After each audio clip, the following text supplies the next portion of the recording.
अद्विक को blood cancer है। उसके माँ बाप उसके इलाज कराने में असमर्थ हैं। इन्हें आपकी एक छोटी सी मदद की जरूरत है। डिस्क्रिप्शन में दिए हुए लिंक पर जाएं और अद्विक की उम्मीद बने।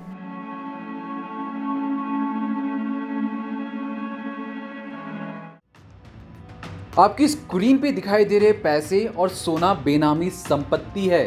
दरअसल यूपी के गौतम बुद्ध नगर में मिला करोड़ों रुपए का काला धन किसका है, इसकी खबर अब तक किसी को नहीं।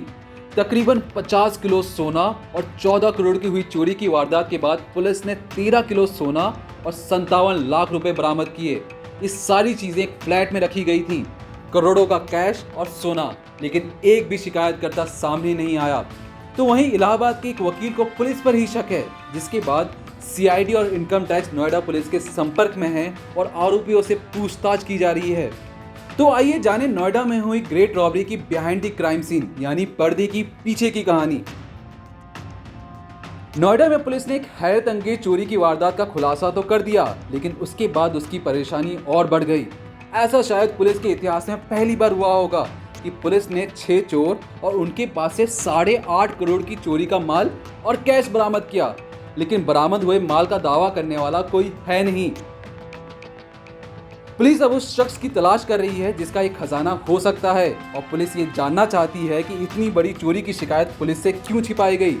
नोएडा पुलिस को शक है कि बरामद हुआ करोड़ों का सोना और कैश काला धन हो सकता है, लिहाजा वो पूरे माल के बारे में ईडी और इनकम टैक्स से जानकारी साझा कर रही है। नोएडा पुलिस चोरी के एक मामूली से मामले की जांच कर रही थी और जब चोर गिरफ्तार हुए तो उनके पास से करोड़ों रुपए का सोना और कैश बरामद हुआ, जिसको देखकर पुलिस अफसरों के भी होश फाख्ता हो गए। पुलिस अफसरों की माने तो ये चोरी ग्रेटर नोएडा की इसी सोसाइटी पूर्वांचल सिल्वर सिटी 2 से की गई, लेकिन हैरानी की बात यह है कि अभी तक पुलिस को वो बेनामी फ्लैट नहीं मिल सका है जहां से चोरी की इतनी बड़ी वारदात को अंजाम दिया गया। साल 2020 के नवंबर महीने में नोएडा में 10 चोरों ने मिलकर एक पॉश सोसाइटी के फ्लैट में घुसकर यूपी में अब तक की हुई सबसे बड़ी चोरी की वारदात को अंजाम दिया।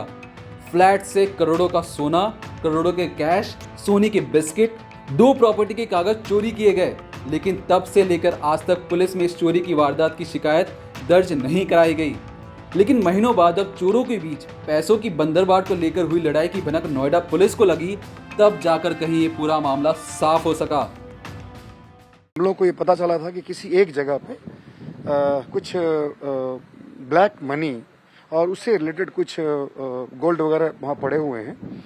उस पर्टिकुलर चीज़ को लेकर के जिन लोगों ने वहाँ से चोरी की थी उन लोगों के बीच में आपस में डिस्प्यूट हुआ, और उसके बाद कुछ हमारे कुछ इन्फॉर्मर्स ने हमें इसके बारे में सूचना दी। फिर जो इनिशियली हम लोगों ने दोनों को अरेस्ट किया, और अरेस्ट करने के बाद हम लोगों ने उनसे भी रिकवरी करी।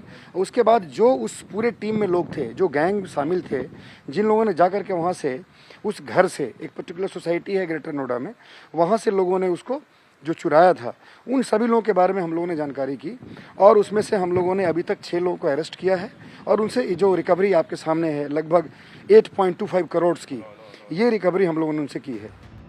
कुल मिलाकर 8 करोड़ 25 लाख रुपए बरामद किए गए। चोरी कितने करोड़ की हुई इसका सही अंदाजा पुलिस अब तक नहीं लगा पाई है, क्योंकि 4 आरोपी अभी भी फरार हैं।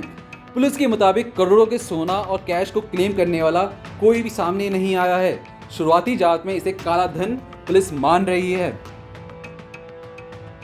ब्यूरो रिपोर्ट, क्राइम तक।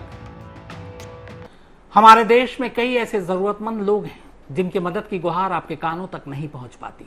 न जाने ऐसे कितने बेबस और मजबूर लोग हैं जो पैसों की वजह से मजबूर हैं। आपकी थोड़ी सी मदद इनकी जिंदगी बदल सकती है, तो क्यों ना मदद के लिए हाथ बढ़ाएं। डोनेट करने या बाकी जानकारी के लिए नीचे दिए गए डिस्क्रिप्शन पर क्लिक करें।